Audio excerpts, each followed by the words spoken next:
How we all doing today? Like I said, the John Sarver saga continues. Now, I had to wait a couple years, or a year, a couple years, to bring you the real story of what happened to Eleanor Roberts.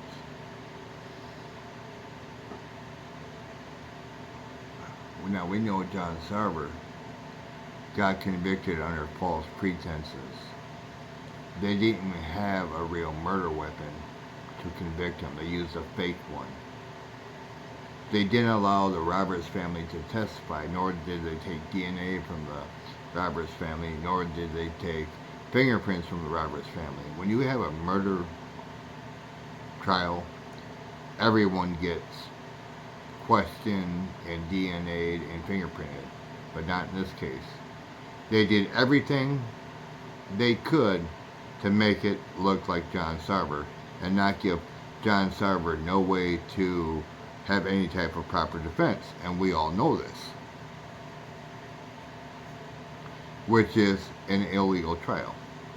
They even tried to subpoena me under false pretenses. They tried to send me a fraudulent subpoena, thinking I would fall for it, so I'd show up so they could kill me, because I know where the real murder weapon is. Now, why didn't I produce that during the trial? Because the real murder weapon would never have gotten to the real trial. The real murder weapon has been found. It has been analyzed. It does have Illinois, or Eleanor Roberts DNA on it. It has prints on it of 4 individuals that used that scissors to stab Eleanor Roberts to death.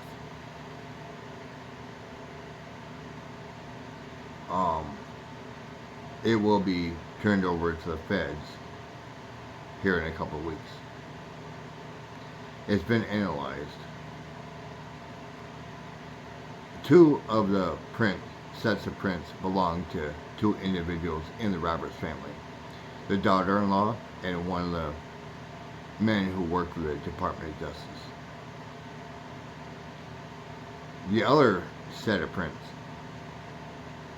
2 sets of prints, belong to the district attorney that opened the case against John Sarver. You notice I don't mention no names. Now the 4th set of prints, I don't even know that guy, but I mean, I know him. I know who he is. He is an officer, but I don't know if he's still around, if he's dead or what. So I'm not going to mention him. And he's never been mentioned through the whole case anyway, so he was never part of the case.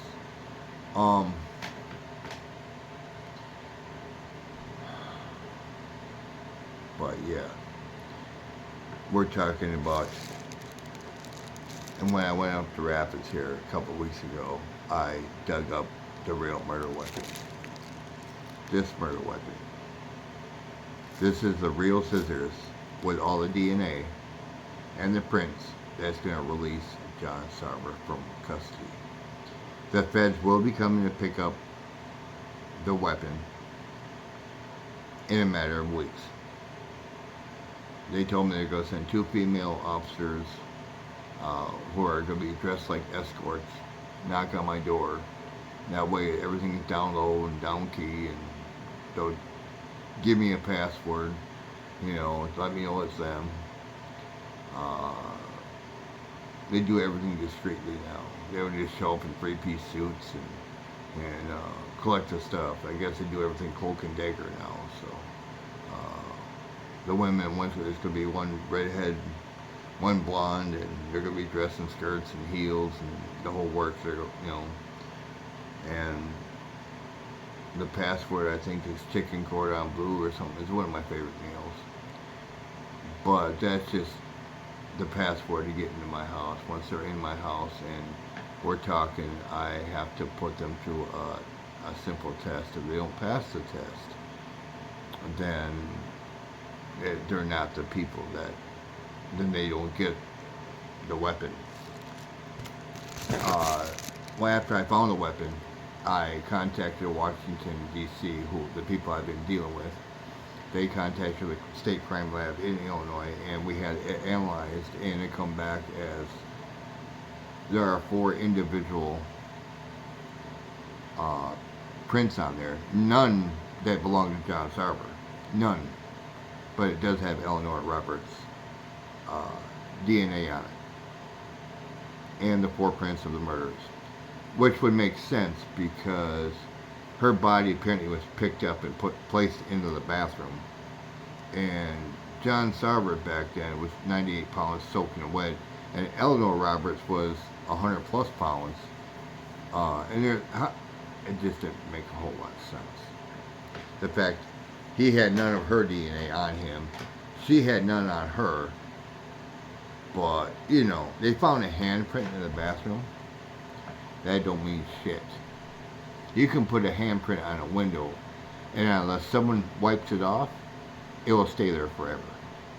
So that's really irrelevant to the whole case. That was just a way to trick the jury into thinking, oh, he was in the bathroom at the time.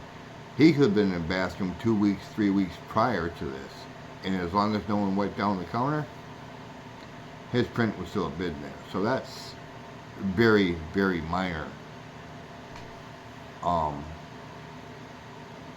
So yes, I've got the evidence to put these people behind bars. And because these people are all part of the legal system, they will be charged under the federal law, not under state law. And the death penalty will be put on the table once these people are charged and convicted. So will they get the death penalty? I don't know. That's up to the judge. That's up to the federal judge. But I promised John's wife that I'm going to see this case through.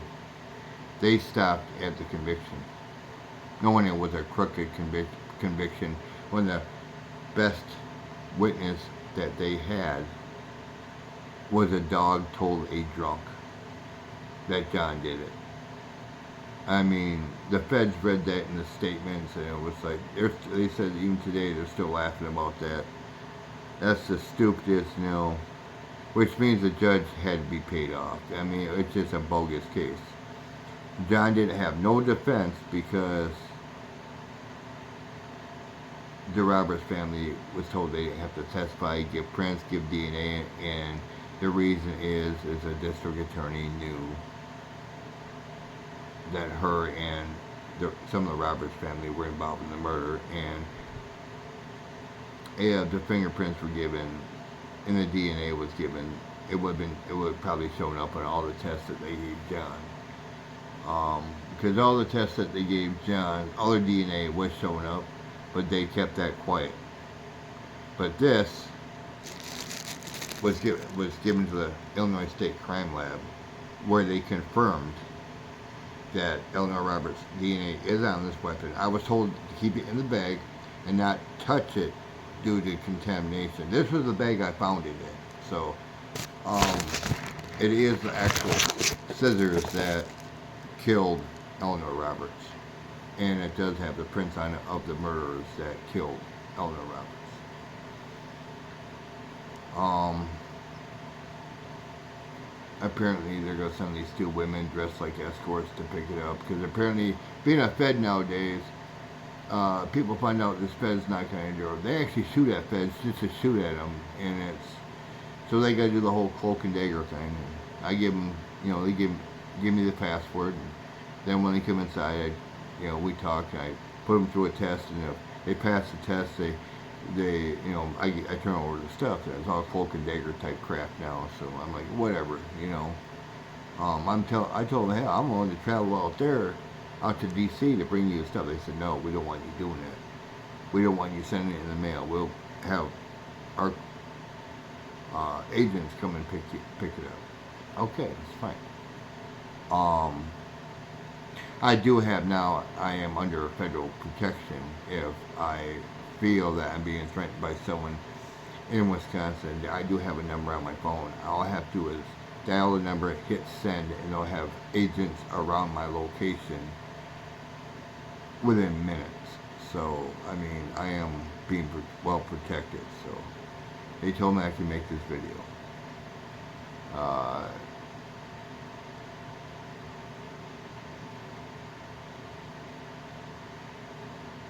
Wisconsin ain't gonna try to bogus and send 2 fake agents down here to get the weapons, knowing that I had put this out there on the internet. Even how the feds are gonna, who they're gonna send. I don't know what the women look like. I don't know, you know. So, you know, I have no idea. But okay, so now I solved the Eleanor Roberts case, and they, you know, they sent me a subpoena issued by Wisconsin. Now, to make it legal, they would have to send it through Illinois, and if this case will be read by Illinois to see if the subpoena will be granted or not, this case would not, there's no way in Illinois that they can ever convict Sarver for the, under the crap that they convicted him under with all the real minimal evidence they had, you know. So that's why they didn't go through Illinois. They wanted me up in Wisconsin, and no, they wanted to make sure no one knew that I was in Wisconsin so they could kill me. Because they knew I knew where this weapon was. Like I said, I value my life, and I had to put, you know, I had to let everything play out like it did. Let things die down. And then when the people who committed the murder against Eleanor Roberts think everything is all fine and dandy, their asses are going to be taken completely out. So in a couple of weeks, I'm going to have these women show up at my door, you know, give me the password, the chicken cordon bleu password, and I invite them in and put them through another test, talk to them about another test, and they pass that, and of course it's the people, you know, it's the women I was supposed to meet up with,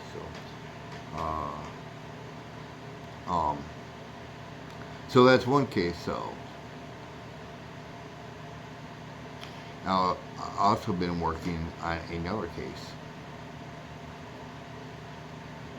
the DEIDRE Week murder.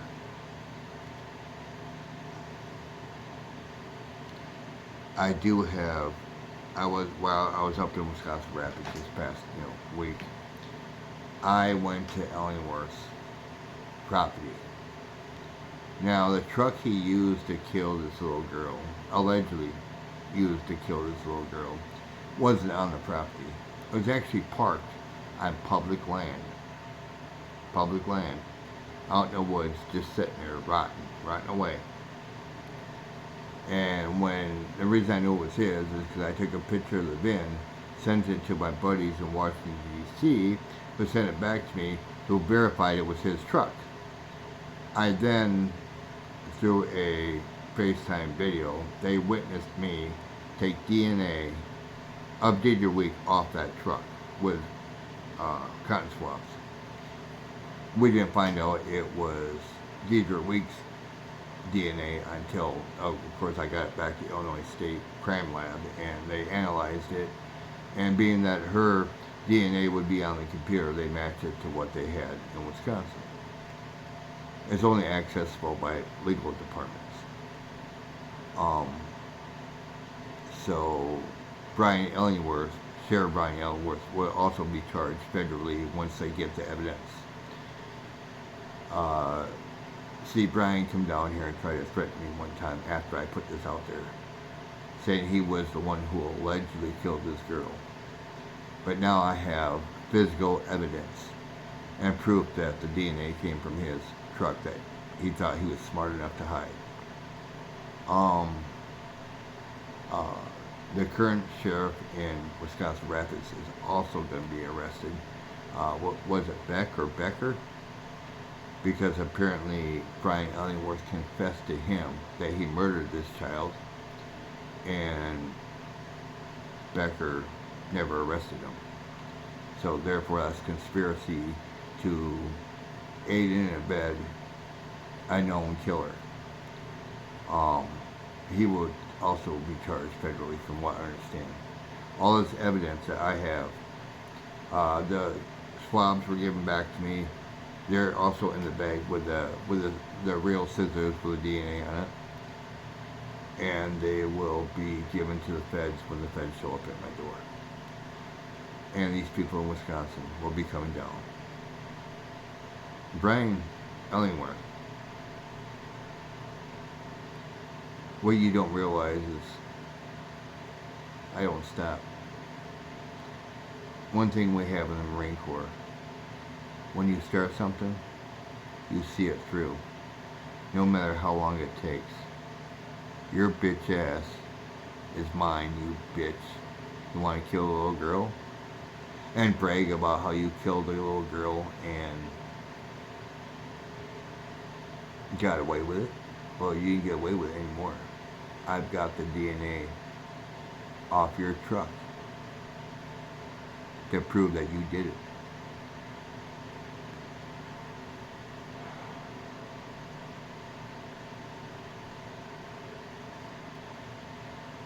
You want to come sit in front of my house like you did last time I called you out in your black truck and your Wisconsin plates?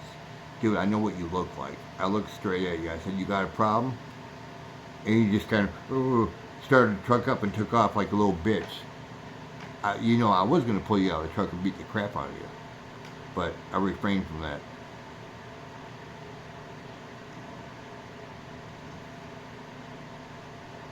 I ain't afraid of you, Brian. But my best bet is these people I have mentioned better lawyer up, because the feds are coming for you. And every one of them, including Brian, because he was a sheriff at the time, will all be charged out federally. And the death penalty for both these cases will be on the table when they go to trial. And I'm hoping that Brian Ellingworth gets the death penalty, and I'm going to put in a request that Deidre's mom gets to throw the switch on Brian Ellingworth. He'll either be sent to the electric chair in Florida, the one they call Old Sparky, or he will be sent to the gas chamber in Texas. Preferably, I want to see him in the gas chamber because it's a slow, painful death, and I want Deidre's mom to be the one that throws the switch on that old bitch motherfucker, who, from what witnesses say, he brags about how he killed a little girl because it was fun. It's sick and disgusting, and though once all these people are arrested and they're on trial, the witnesses that I talked to are going to come forward. They already told the feds that they're going to come forward and testify against Brian Ellingworth. Brian Ellingworth told these people the same thing he told John Sarver, that if you say anything, I'll put a bullet in your head. And they all said the same thing at different times. So, Brian, why don't you come put a bullet in my head, man? But because you're a bitch punk, dude. Because I know who you are. You ran from me last time when I tried to confront you. You'll run from me this time. You're a bitch, dude. And now you're going down. And I've got the proof. I've got the proof that you know it's been out there. And you knew that that county was crooked as fuck and you could get away with it.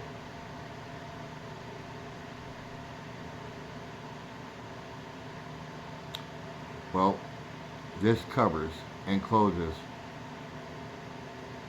the case for Eleanor Roberts. May she rest in peace. And DEIDRE Week, may she rest in peace. I'm Jim, for Life's Adventures, keeping it real. Y'all stay safe now.